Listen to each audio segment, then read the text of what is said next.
this is crazy. Yeah. This guy's 40 years old and still can crack and still as fast as lightning. He's still got speed that kind of compares to the average or above average speed that's out there today. Joe Rogan responded to new training footage of 46-year-old Manny Pacquiao, calling it unbelievable. He expressed amazement at how Pacquiao, nearing 50, still hits with power and moves with the speed and agility of a much younger fighter.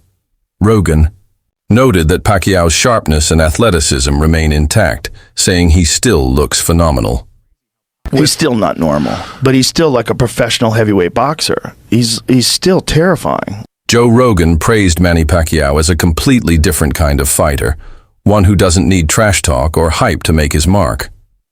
Instead, he lets his performance in the ring speak for itself. Even at 46, Pacquiao's discipline, speed, and power are undeniable. He remains focused, humble, and incredibly dangerous, a true force to be reckoned with. He's an interesting guy, man, because he's so friendly. Right. You know, like even like when people are trash talking, he's like smiling, and then he gets in that ring. Kick your ass later. Different fucking dude. Right. Once he steps through that ropes, like this is a whole different set of rules he's flying with. Like Keith Thurman talking about you gonna crucify him and stuff like that, and he just don't say that. Yeah. And got crucified. Yeah, but he's. I wish you the best. Too. Good luck in the fight. New training footage of Manny Pacquiao has reignited conversation among fans and analysts alike. In a short clip, Pacquiao is seen hitting pads with sharp precision and surprising speed. His punches flow in rapid-fire combinations, and his footwork flashes hints of the elusive movement that once frustrated some of the sport's best.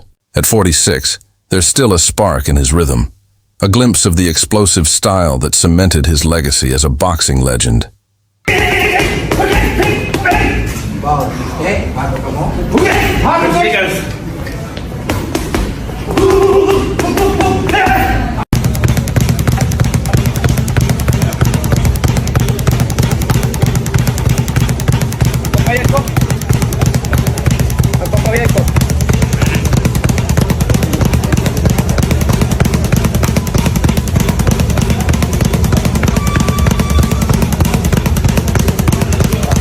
Joe Rogan has long voiced his admiration for Manny Pacquiao's legendary boxing career, often highlighting the unprecedented achievement of winning world titles in 8 different weight divisions.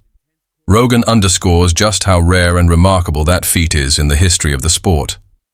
Beyond the titles, he's consistently impressed by Pacquiao's lightning-fast speed and agility, attributes especially striking given his size. Rogan once famously described Pacquiao's legs as like tanks, crediting them for the power and endurance that fueled his dominance.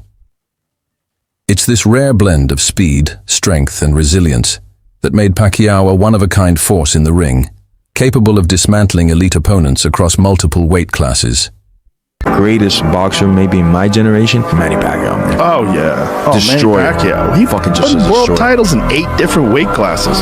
Who the fuck does that? And the way he did it, like that I'm a huge fan of Cotto. I love this school, and the way that he beat Cotto, I didn't think nobody could ever do that to him. It was just like, bro, what the fuck? Well, his legs, Manny's legs are like tree trunks. Yeah, and the it's hand crazy. speed, the power, speed, everything. I just always wish that the Mayweather-Pacquiao fight would have took place many years before them when it did, you know. Well, it also took place and Manny went into the fight with a fucked up shoulder. I mean, he knew his shoulder was fucked before that fight and just wanted that money and just let's see what happens. Joe Rogan has also speculated on how electrifying a showdown between Manny Pacquiao and Floyd Mayweather could have been had they met earlier in their primes. He believes such a clash would have taken the internet and social media by storm, shattering records and capturing the attention of millions around the world. Rogan's reflections go beyond admiration for Pacquiao's skill. They highlight the sheer scale of his legacy. To Rogan, Pacquiao isn't just a legendary boxer. He's a cultural icon whose impact reaches far beyond the ropes of the ring. Some great fights never take place, or they take place too late, like Floyd Mayweather and Manny Pacquiao. They fought too late. I mean, if that fight could have been arranged by Riyadh Season, they probably would have caught them both in their prime, and it would have been chaos. Yeah, Manny was done before that. And he also had a blown shoulder going into the fight. Yeah. He needed shoulder surgery before the fight even started. Some of the greatest fights in boxing history never happen, or they happen too late. A prime example is Floyd Mayweather versus Manny Pacquiao. By the time they finally faced off, both were past their peak. If a promotion like Riyadh Season had been behind it back then, there's a good chance the fight would have happened at the right time, and it would have been absolute chaos. Manny was already worn down by that point, and to make matters worse, he went into the fight with a torn shoulder that required surgery afterward. It wasn't the matchup fans had hoped for at their peak.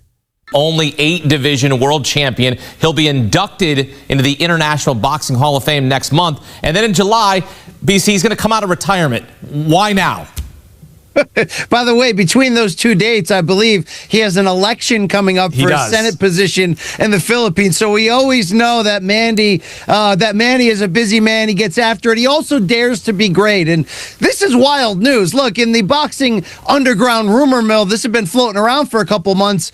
We just didn't know if it was going to be for real. Was Manny really going to commit to not just coming back after 4 years away, after just one fight in the last 6 years, at age 46, but to come back directly into a title fight against a young, in his prime, active champion, Mario Barrios? It's interesting theater, to say the least. It's a pay-per-view main event, reportedly for July 19th.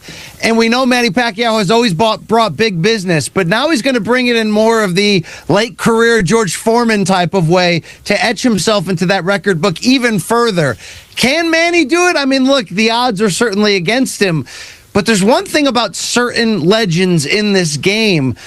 Think Bernard Hopkins, who fought into a very late age. Some of them, as long as they can physically get themselves into that ring, sometimes they can reproduce magic for one night. So it's a romantic situation. I got cats walking around. Yep. People are excited to see the Pac-Man back. You just got to kind of figure out, is this for real? Is he going to be for real? Or are we going to send him into a physical, violent retirement? Combat analyst Ryan Campbell offers a thoughtful take on Manny Pacquiao's return to the ring at 46. He acknowledges the uphill battle Pacquiao faces against a younger, stronger opponent, like Mario Barrios, likening the situation to George Foreman's legendary comeback. According to Campbell, age alone doesn't define a fighter's chances. Boxing history has proven that seasoned veterans can summon one final, brilliant performance that defies expectations and etches itself into the sport's legacy. Manny Pacquiao against Mario Barrios fight is signed, done for July of 2025. Pacquiao is 46 years old. We haven't seen him in the ring in years. Are you cool with Pacquiao against Mario Barrios? If I was cool with Manny Pacquiao coming back and fighting Keith Thurman, I'm definitely going to be cool with this one. Barrios is not a puncher. Thurman was one of the biggest punchers in boxing. I think he's going to be just fine. If Pacquiao wants to come back as a Hall of Famer and fight one more time, whatever. He didn't look good against Yordenis Ugas, and that was 5 years ago. We've seen him in these exhibitions looking fleshy, to say the least. It's meaningless because if Barrios wins, he's never going to fight a Boots Ennis. If Pacquiao wins, he's not going to fight anybody ever again. So I'm kind of indifferent to the whole thing. Ryan Campbell also assessed Pacquiao's current physical condition, acknowledging that while the boxing icon is clearly past his prime, he still possesses a level of speed that remains competitive with many average fighters today. Campbell points out that, although Pacquiao's explosiveness has declined, his hand speed and footwork continue to give him an edge over less skilled welterweights. The boxing world remains divided on what to expect from his upcoming bout. Some fans are hopeful, believing Pacquiao's instincts and ring IQ are sharp enough to deliver a strong performance. Others are more skeptical, recalling his last fight, 5 years ago, which lacked the dominance that once defined him. This mix of optimism and concern reflects the broader uncertainty surrounding his comeback, as fans attempt to balance admiration for his legacy with realistic expectations of what he can still offer in the ring. So basically, your interpretation is that the boxing public is upset because they believe Pacquiao's going to beat Barrios, which is going to lead to a Tank Pacquiao fight? Yes, look around. Look in the Discord. That's what everybody, Pac and Tank, that's being set up. Oh, Tank so and Pac. okay, so they saying Barrios is the setup for Tank and Pac. I didn't see that, but your argument makes sense. If he beats Barrios, there's nothing wrong with him fighting Tank. But the issue is he don't deserve the Barrios fight off of 3 years off and a loss to Ugas. And that's Crimea River, man. That's what boxing is. But longer deserve a Canelo fight. Gervonta Tank Davis has a 6 to 7 fight deal with the PBC and Amazon for $200 million. That's like $30 million a fight. All right.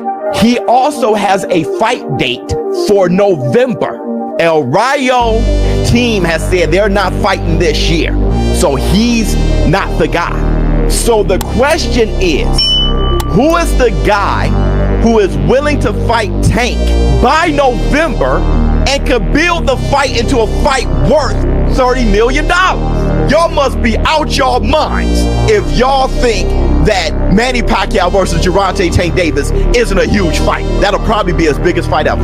Y'all know that's a big fight because the boxing fan today, they know Tyson, Manny Pacquiao, Floyd Mayweather, Canelo Alvarez. That's who they know. Manny Pacquiao versus Mario Barrios is set for July 2025. At 46, Pacquiao hasn't fought in years, but if I was okay with him facing Keith Thurman, I'm fine with this matchup. Barrios isn't a big puncher like Thurman, so I think Pacquiao will be fine. That said, his last real fight was 5 years ago against Ugas, and since then, his exhibition bouts haven't been impressive. Honestly, it feels like a meaningless fight. If Barrios wins, he won't face top competition, and if Pacquiao wins, he likely won't fight again. So, I'm indifferent to the whole thing.